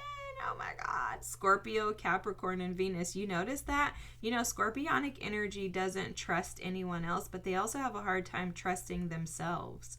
And then Capricorn energy is, Capricorn energy is the sign of the devil in tarot. And I bring that up because this reading is about unhealthy attachments. Your unhealthy attachments are to the negative energies, your shadow attributes, rather than doing the opposite of both of these that I just mentioned and stepping into the light attributes. Scorpio's light attributes is they're able to transform energy. This is the death card. This is the ability to take something that appeared to be done, finished, and transmute that energy into a new rebirth, a revival. It's literally like night and day energy. And then the Capricorn energy is the energy of progress, movement, being able to make something happen. I always say Capricorn energy is a sign to make something happen. If a Capricorn puts their mind to something, trust me, they are going to accomplish it. And not only that, they're going to be freaking successful as heck at it. Capricorns do not quit. They don't stop.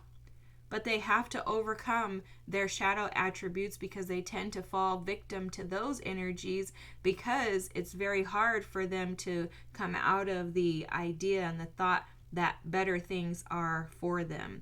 And so, that can be addictive patterns. You can even become addicted to your negative energies, right? Addicted to sabotaging and being a martyr and not realizing that this is actually shooting me in the foot. So these energies are very, very, very powerful, especially combined. Okay, and this Venus energy is about loving. So I love that you have Venus in both energies. Let me read the card. Okay, Malachite takes no prisoners, at least with your spiritual journey. A powerful conduit for energy, Malachite cleanses the emotional body of trauma, whether from this life or a past life. A teacher of emotional responsibility. That's Scorpio too.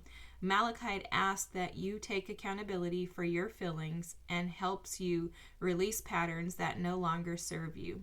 Look deep within the whorls and patterns of Malachite to access other dimensions, within yourself. Explore different timelines and hidden messages, bringing your subconscious to light. Oh my gosh, transformation.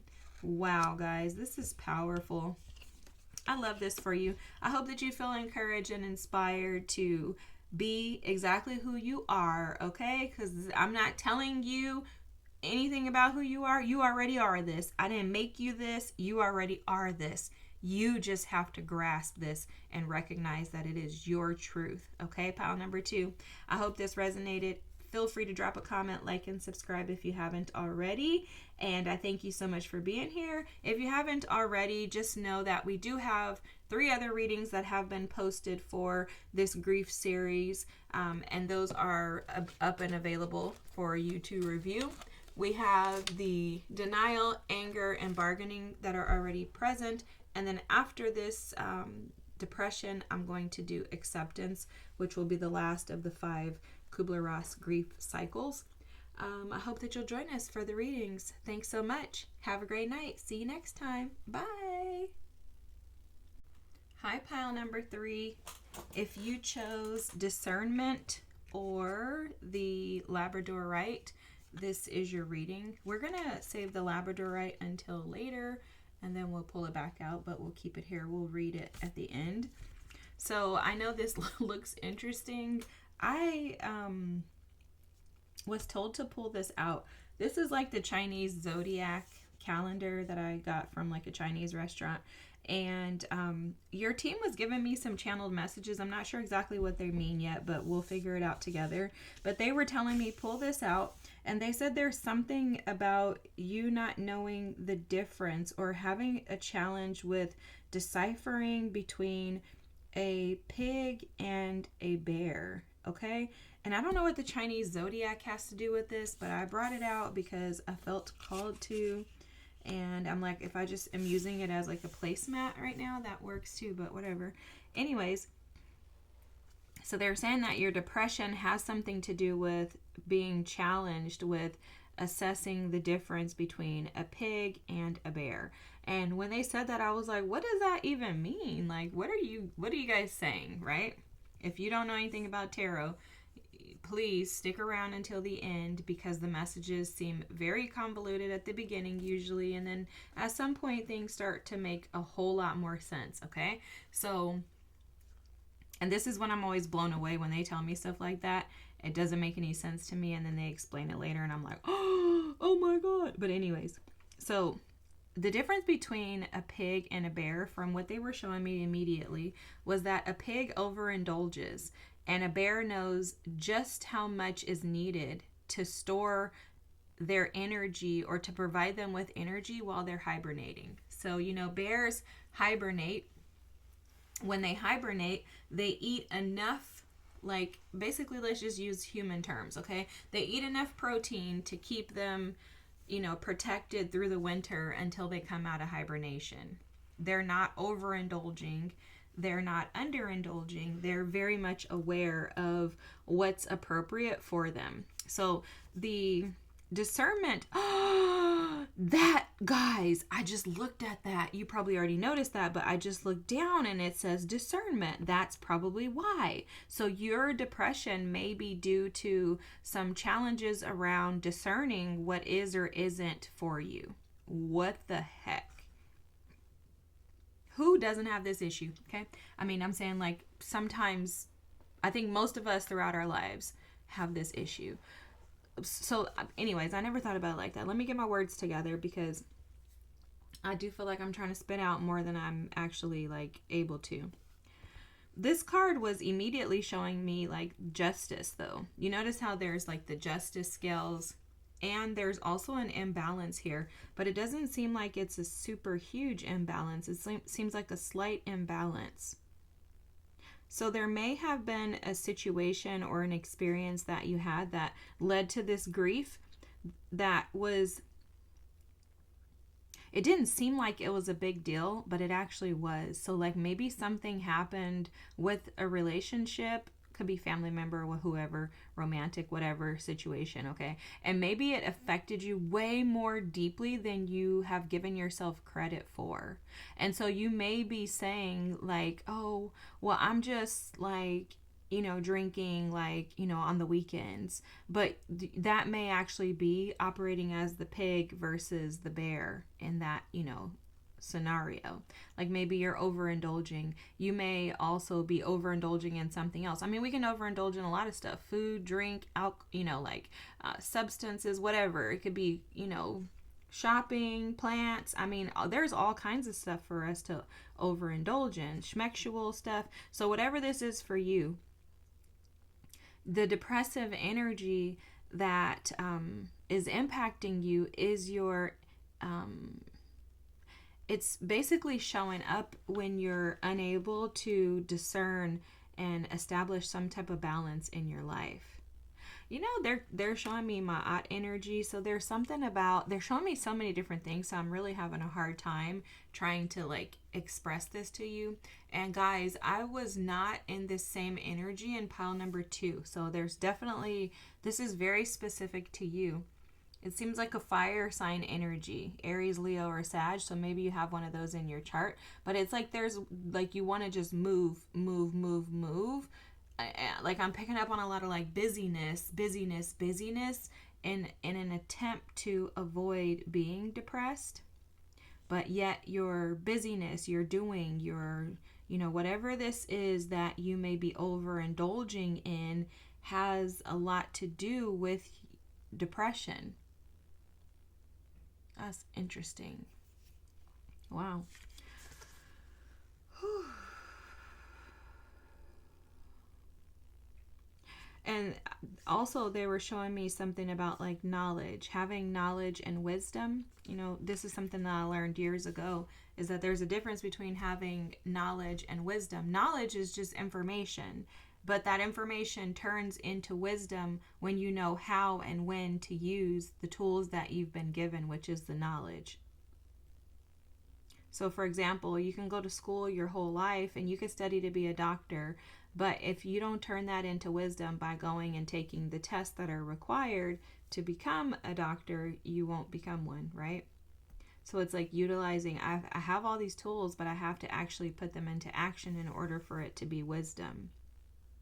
And for you, when you feel down and out, depressed, or imbalanced maybe even, you may find yourself in more of a depressive energy that leads to some type of overindulgence. That's interesting. They're showing me too that it's communication with your team that is kind of like blocked or halted. I hate the word blocked, just heads up, I don't really like it. And I'll tell you why. Is because I don't know that there are parts of us that are ever like completely blocked. I think it's unattended energy. Okay, because if you think about it, if something is blocked, how are you going to just flip the switch and unblock it? Anyways, don't get me started on my tangent. It's just my thoughts. I think a lot of stuff that's said in the spiritual community is like, what? Okay, so if this is blocked, you mean to tell me I'm going to do one thing and it's going to get unblocked? Okay, so like magic? No, these are things that we have accumulated, interesting word, over years of our lives. You mean like you're going to flip the switch and then it's just going to go off one day? No, I think it's unraveling, it's undoing. This is why I think it's so important for us to unlearn the things that we thought by finding truths. When you recognize something as being truth, you no longer need to commit to the stories that you were telling yourself previously, because you recognize, wait, this is the truth. So I don't have to align with what I thought, because I can actually see clearly now, right? So I hope that made sense to you. But there's something about, you've accumulated all of this over the years. They're even showing me things. So maybe you're buying things. You've accumulated these things, but think about things as energy. You've accumulated these energies throughout the years. And it's energies that have impacted your ability to be balanced.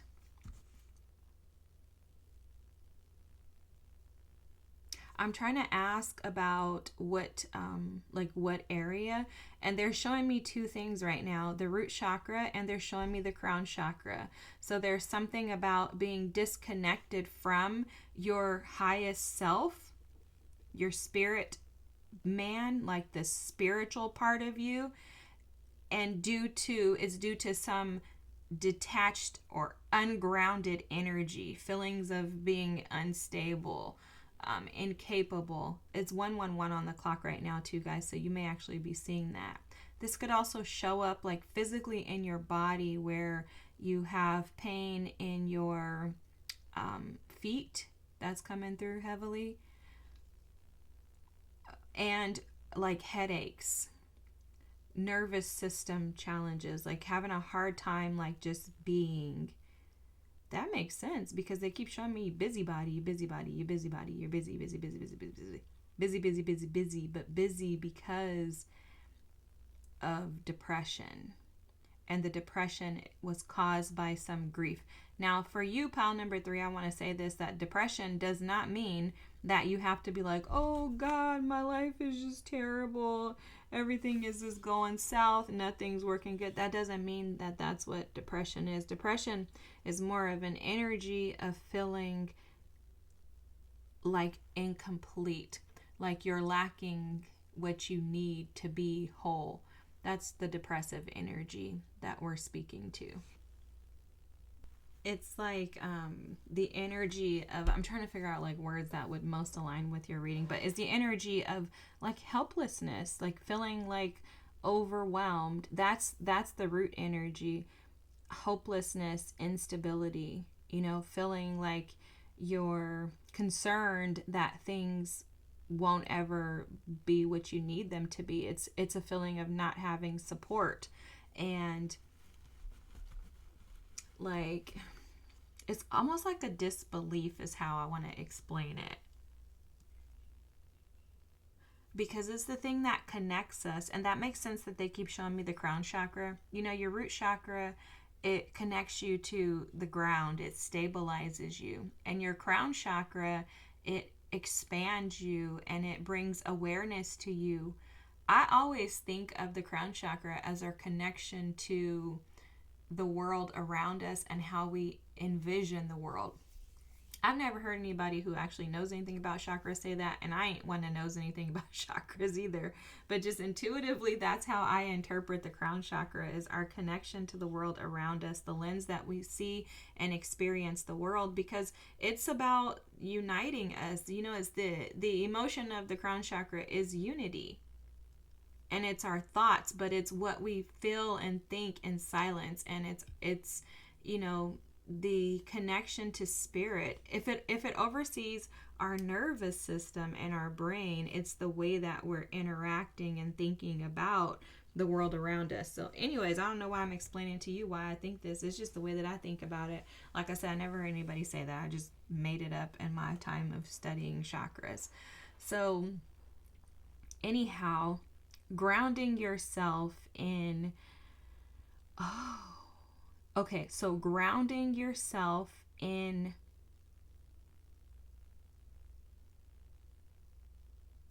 intention, like because they're giving me some advice. The root chakra is also represented by Saturn, okay? And this is about the lessons. Saturn is Capricorn energy. It's about the lessons. It's about the ability to be able to learn the lessons, to overcome the lessons. I think there's a lot of confusion in your energy. And I think this is where the depression leads to overindulgence. Because there's a lack of clarity. I'm also like, I'm finding myself needing to like plant my feet on the ground to stabilize my energy, to stabilize my mind, in an attempt to be able to gain clarity as to what your team is wanting to transcribe to you right now. And it seems very confusing due to something that happened early on in your life that led to confusion. I don't know, something happened in your life when you were younger years. I don't know how old. Basically before you became an adult, let's just say that, the way that they're showing me the person, okay? So before you became an adult, something happened and it led to a lot of confusion in your life. And that may be the root of your grief. I don't know what it is, but they're just showing me someone like, what? How does this even happen? Like, it's like they're showing me like a little kid with like question mark bubbles coming out of their head. So I don't know what that means, but anyways, I hope you do. So there's something in that situation that led to this grief, which has kept you in this depressive energy. Again, the depression shows up for you in your overindulgence, whatever you overindulge in. Maybe you like chocolate like me, but whatever it is that you're overindulging in, and that helps you to not be able to see the difference between the pig and the bear, because the pig represents just gluttony, right? Not thinking or taking into consideration how this is going to weigh on you later on. That makes perfect sense. Think about a pig. They just eat with no concern for their weight. But a bear knows that I can't do too much because I'm going to go into hibernation mode, and I only need enough to be able to keep me throughout the winter, right? I only need enough to keep me during the times when I'm depressed, the winter, when things are cold. And so for you, your lessons that Saturn's trying to teach you with this is that you're going to have to learn what you need to keep you stable during the cold months. And that's going to come with intention. Okay, so this makes sense. Your challenge, pile number 3, is going to be to find balance and stability in your overindulgences and in the way that you create your intentions that basically establish the way that you see and experience the world. Okay, I know this is a lot. They're using a lot of like words that are connected to these chakras, and that's why it's hard for me to explain. I'm like, how am I going to explain that? So basically, what you're going to want to do is connect to spirit and your team through clarity, clearing your mind by just learning to meditate. I think meditation is going to be huge for you. You may want to take baths in silence. Like, you finding silence is going to be key for you to be able to get to the bottom of this.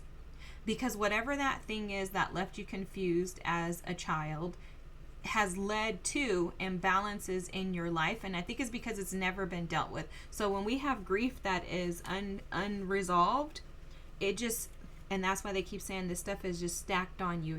It's just stacked on, and what it's done is it's created this perspective for you in the way that you see and experience the world, to where you don't even realize that you may be feeding a pig and instead needing to feed the bear, right? Like, the bear is going to cause you less harm than the pig. The pig is going to cause you long-term effects, because those little, was that you guys, or the other pile 2 with the bread crumbs? I think it was pile 2, but anyways, there's something about like this has been stored up for a long period of time, so you're going to have to only take what you need, like the bear would, in order to be able to learn the lessons. Basically, don't overwhelm yourself like you're overindulging in whatever this thing is. Okay. They're telling me you're going to know what they're saying. They're saying they're going to understand it. So I'm going to just leave it at that. It's going to ask for you to walk away from the version of yourself that doesn't have boundaries and limitations. Okay, so that's one thing, because that energy is operating from a space of depression. And again, it's depression that is like a hopelessness, a lack of stability, right? A lack of feeling safe within yourself. That creates instability, so you go and you overindulge in something that temporarily makes you feel satisfied and whole, but it's not actually giving you what you need because it's rooted in depression. But it has something to do with the way that you view the world, the way that you experience the world, or the way that you have experienced the world. Guys, you're not going to believe this. Look at what's at the bottom of the deck for you.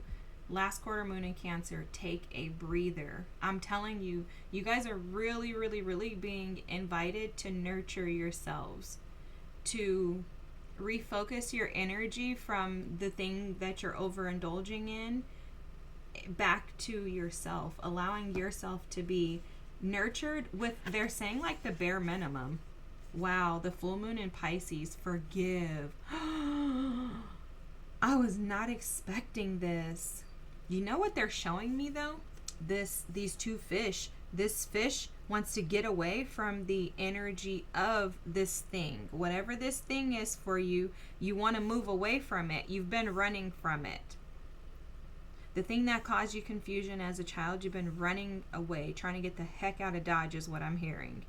But you're being guided to go back to it because Saturn says that there's a lesson there for you.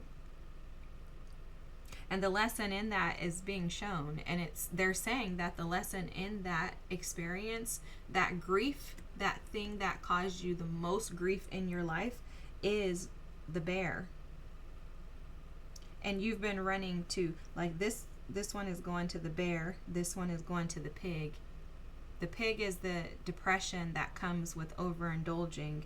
The bear is the balance, the re-establishing of balance in your life by opening yourself up, because bears even hibernate, and in hibernation there's silence. And they were showing me these birds earlier, like the birds are your guides. They're trying to talk, but that's what they were saying. I said I don't like blockages and stuff like that, is that there's something that's preventing you from being able to really see. And I think it's because you're looking at the world through the confusion of that little child that was wounded.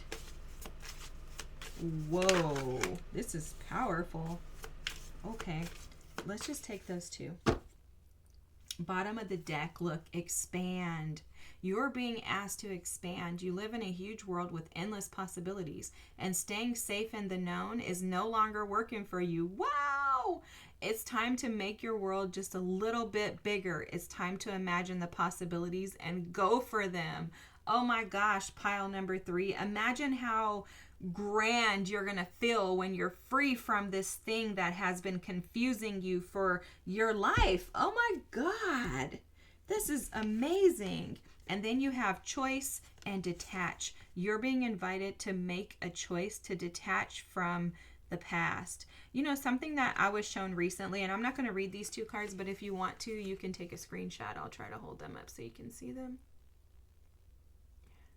But I was taught this recently in regards to, seeing beyond the past is just turn a red light on to the past. In the United States, we have red light, green light, yellow lights. I don't know if they have them in other countries, but here we do.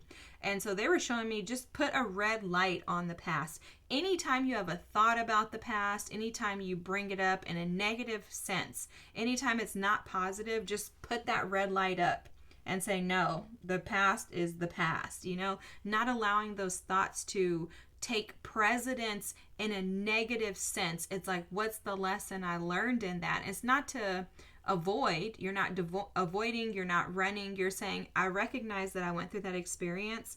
What's ahead is far greater, and I'm turning the red light on to the past, right? This is about you making the choice to detach from what has been keeping you trapped. And it is this confusion the energy that you experienced as a youth.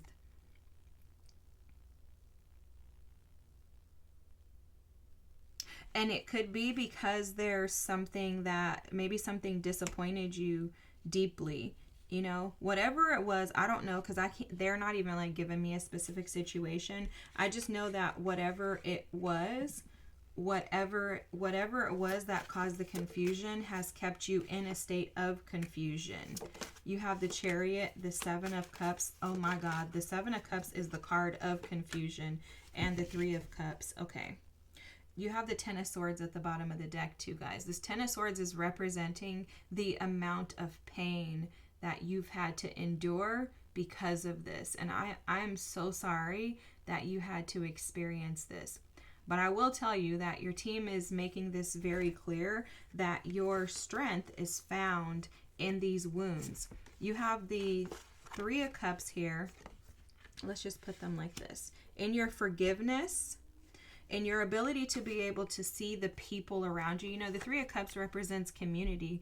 It represents those that are in our circle. This can be family, this can be friends, but it represents the people that are in our circle.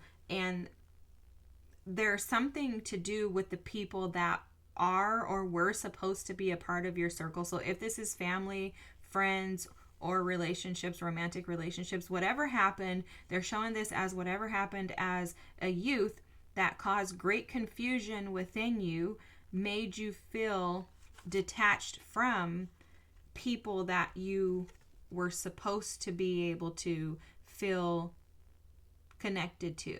Okay, that's interesting. So there's some type of disconnected energy, and this is affecting your ability to be able to discern. I'm going to put that right there. The Seven of Cups is the card of confusion. It's also the card of feeling like there's so many choices to make that you just don't feel capable. And that's how it's coming through for you, is that you've felt, because of this confusion, incapable of making your own path with the Chariot here. You felt incapable of creating balance in your life, because this makes me feel like this may have something to do with the family. Because, you know, if this happened as a child, as they're stating, then this could have been not having a parent around or something like that. You know, like something happening in childhood where you're being asked to forgive people for not showing you what it felt like to have community. Wow, that's powerful. Oh my gosh. I'm so sorry, pile number 3. But I'm not sorry, because your team is just showing how this thing is so powerful for you when you recognize your ability to push beyond it. You know, like, we're only limited to the level of confusion and limitations that we accept in life. But when you recognize that these things happened for you, you allow yourself to open up to greater experiences. And what they keep showing me in this card is you standing here on this platform and reestablishing and becoming like a pillar of balance for those maybe in your community now. Like, there's something about your energy that can be shifted, and you can transcend this grief and the depressive energy that may be causing you to overindulge. This is also like Seven of Cups energy, where you have so many options. You're like, I'm just going to dip my fingers in everything because I don't know. I want it all. I want it all. It can be that too, but it's a very confusing energy. But they're showing how you are going to rise above this when you recognize that your choice to detach from those experiences that were negative for you. And let me just say something. This is going to require that you look at this. And with the Seven of Cups too, the Seven of Cups speaks to being able to see beyond the illusions. And it can also be an energy of like delulu. So sometimes we can find ourselves being delusional about the way that we see those experiences. Like, oh, maybe that didn't really affect me like that. Didn't they say that earlier? Like, you may have looked at it as being something that wasn't that big of a deal, but it actually was a big deal to the point to where it's still affecting your ability to create and establish balance within yourself today. But it's like, if you would see that you can, through power, forgive the experiences that others may not have afforded you, and you can detach from those identities by making a choice to step into a version of yourself that is more progressive and powerful. And, you know, in order for this chariot to be able to stand up, it's going to require that these two horses work together cohesively. And that's interesting because I never even saw that in the chariot card, but they're telling me that for you, because they're saying that in order for you to be able to maintain this balance, you're going to have to heavily rely on your spirit team. And that's going to require that you get silent and that you take a breath and a step away. Remember, silence and meditation are two pieces of advice for you: to find silence and to meditate, clearing your mind of pain and grief. Oh my gosh, guys, I knew that this was something extremely massive for you. You have the 10 of Wands and the 10 of Swords here. Oh my God, pile number 3. I'm so sorry. This is such a heavy weight. And I think you've probably looked at it through the lens of confusion in an attempt to not actually have to feel this, which now I even understand it even greater, because I wouldn't want to feel this either. And I think that pig is much easier to, you know, attach and connect to than the bear, because the bear requires solitude, silence. The bear requires a willingness to embrace the lessons of Saturn, and that is very, very, very, very challenging. But the chariot is here, and I have to go back to this because your team won't let me get away from it. The chariot's here. This means that you are beyond capable. There's nothing that can stop the chariot once it gets going. But the thing about the chariot is that the one who's in the driver's seat, which is you, pile number 3, has to make a choice for the horses to get moving. And so your team is speaking to the fact that this is all going to shift for you once you make the choice to be willing to seek clarity and forgive. This forgiveness may even start with yourself. Maybe whatever happened with these other individuals is too hurtful for you to even consider forgiving. So maybe it's easier to just start with forgiving yourself for maybe not nurturing and loving and tending to yourself in the way that you should have, because you weren't willing to or were afraid to look at the truth of this situation. You know, like that happens to us where sometimes we're just so avoidant because of the pain. It's like, who wants to sit in that pain? So it's easier to avoid. And so sometimes you just have to forgive yourself for that. Like, yes, it's easier for me to dream and act like this didn't really happen than it is for me to sit in this energy. And yes, maybe I recognize that I have been overindulging in things because there is a version of me that is struggling with depression. Maybe I do feel helpless. Maybe I do feel inadequate. Maybe I do feel like I can't do this by myself.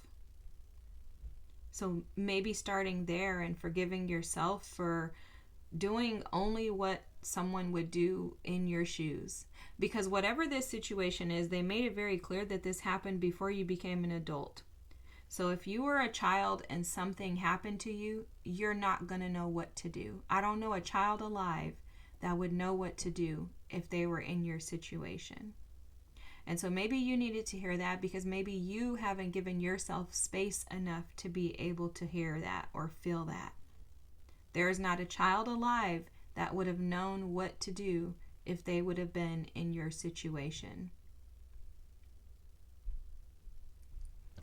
But there is an adult alive, and it's you who is capable of turning this around into a powerhouse. Remember, they were speaking to the fact that you're this like beacon of light that others will look up to, if not already. Once you begin to bring yourself and your energy back into balance and into wholeness by sitting with this energy that has left you in such confusion, I think you're going to be a powerhouse and one who is absolutely a teacher and a leader for others. Because whatever it is that you went through was powerful, and there are so many others that could benefit off of being able to receive the gifts, the wisdom. They keep showing me this like a crescent moon here. So there's something about like wisdom, you having insight and wisdom into something that others wouldn't know how to handle. But it comes by you being balanced. Okay, let's get another card here. And then I'm going to read your Labradorite. Wow, that's impressive that you have Labradorite too. Let's get some advice for you. Okay, just a little bit of a boost for you. Clearing. As true offering arises, it becomes easy to let go. You start to trust that more will always arrive. You shift from mine to God's. And there's such freedom in that. I love this card. This is powerful, pile number 3. You have at the bottom of the deck, divine flow. Eventually, one sublime desire takes precedence over all others, to follow the Tao, the divine flow at all cost. Oh my gosh, so powerful. So powerful. I think that based on these cards here, I think you've been sitting in the energy of kind of getting overtaken by like a push. I think your guides have been kind of pushing you gently, but maybe it's becoming more forceful for you to actually feel it, where you feel like something has to give. Oftentimes when we find ourselves in this energy, it's almost like we're at our breaking point, where it's like, oh my gosh. And especially when Saturn is trying to teach you lessons. Now, the one thing I will say is that Saturn, I think it went back into Aries, but if not, it's going back into Aries at some point this year. And it's going to be in Aries for the next, I think, 2.5 years. It left out of Pisces, went in retrograde, and I think it's going back into Aries if it hasn't already. Saturn in Aries is going to wake the world up. Everyone is going to be forced to have to see themselves in their authenticity, okay? And if you have Aries anywhere in your chart, it's going to rip you to pieces in that area. Just heads up, because Saturn was in Pisces, and I'm a Pisces, and I was getting my tail whooped for the last 2.5 years, my friend. So let me tell you, it is going to be challenging. However, I will say, as a recipient of the blessings of Saturn from doing the work, I promise you it is worth every ounce of pain and suffering that you have endured and that you will endure while Saturn is moving through the energy. So just push through, allow yourself to operate more from a state of flow, as hard as that can be, because trust me, I have challenges with that. It's very hard to just stay in a constant state of flow, but find something that you can do. Meditation and silence, remember, those are recommendations for you to allow yourself to realign with the world around you from a space of unity, okay? Because that is something in your message. All right, let's read this, and then I'm going to let you go because I'm just chabbering over here. Is that even a word? I don't know. I made it up if so. Labradorite. Transformation, magic, and imagination. A stone of transition, Labradorite assists in times of change and transformation. It expands our connection with the universe. There's no way. Unlocking the third eye and all the wonder that lies beyond the physical realm, as well as your magical powers. Yes, pile number 3. Yes. Labradorite evokes the magic we all have, reminding us to wield our power by going within and connecting to the core truths of who we are. Chase after your dreams and align yourself with the vibration of anything is possible. an energy labradorite is all too familiar with. Oh my gosh, guys, this is fantastic. It's Leo, Scorpio, Sag energy, which is Neptune and Jupiter energy as well. Wow, this is so powerful. This is so powerful. They were showing me with this Leo, Scorpio, and Sag energy to allow yourself to go into the depths of who you are with the Scorpio energy. That's the darkest parts of you, the parts that terrify you, which probably this thing that caused confusion as a child is probably the most terrifying thing that you've ever had to think about looking at. So go in with a willingness to see it through a different lens, which is this Leo, to illuminate the truths that you have been avoiding, because Sagittarius loves truth, and with the intention that this is going to expand your mind, because that Sagittarian energy is expansion. It's the energy of knowledge, gaining information and knowledge in order to be able to take it and to spread it throughout the world. So expand your perspective from the limitations of this just being a situation that caused just this, and instead utilize that to say, this is my magic. This is how I'm becoming this powerhouse, and I'm unstoppable with this Chariot energy. I have my labradorite in my hand, guys. I just picked it up because I love this energy. I think this is phenomenal. It's fantastic. And what I wanted to call out to you was, I hope you can see it with my light, but you'll notice depending on the way that the light reflects on the stone, there's these little glimpses of like beautiful colors. You see the hues that are in this stone? This is the same thing that Spirit is saying is within you. See, when you look at this, you may think it's just bland. You think it's just plain, but beneath the depths of this stone is magic. And this, my friend, is also within you. Wow, what a powerful reading. I hope that this resonated with you. If so, feel free to drop a comment, like, subscribe. Just a heads up to you if you weren't aware, this is a grief series where we have 5 different cycles. I call them phases, based off of Kubler-Ross's grief cycle that we're going through. We have already gone through denial, anger, bargaining. We have this depression video here, and then I'll do one more, which will be acceptance. I hope that you will tune in for all 5 within the series. If not, though, I'm just happy that you showed up this time. I'm so excited about this work that you're doing, and I would love to hear your story. Feel free to drop a comment below. Thank you so much for being here, and I'll see you next time. Bye, pile number 3s. Bye.